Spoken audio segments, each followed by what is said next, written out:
ఇంకా విచిత్రం, నాకు ఇంకా గమ్మత్ అనిపించింది ఆయన. అధ్యక్ష ఆయన ఏమైనా స్వాతంత్రోద్యమం చేసి జైలుకు పోయింది అధ్యక్ష? ఏం చేసిపోయింది అధ్యక్ష జైలుకి? ఆయన ఏదో పెద్ద సానుభూతి. మేము పోలేదా జైలుకి?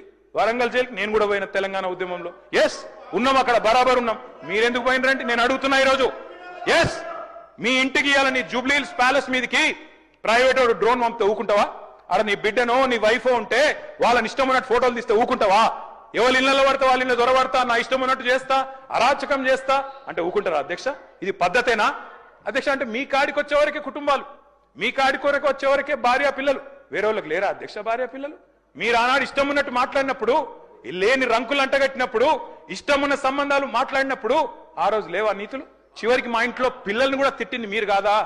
ఆనాడు మా ఇంట్లో చిన్న చిన్న పిల్లల్ని పట్టుకొని, మైనర్ పిల్లల్ని పట్టుకొని బూతులు మాట్లాడింది మీరు కాదా?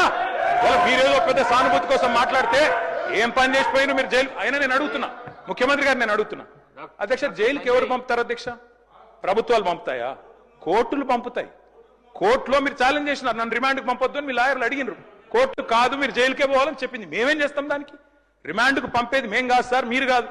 ముఖ్యమంత్రి గారు హుంకరిస్తున్నారు. నేను అనుకుంటే అక్కడ ఎవరు మిగిలరు.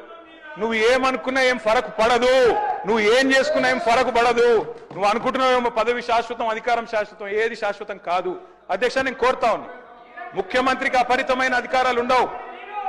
ముఖ్యమంత్రికి అపరిమితమైన అధికారాలు ఉండవు. ఎవరిని పడితే వారిని జైలుకు పంపే అధికారం ఉండదు. కోర్టుల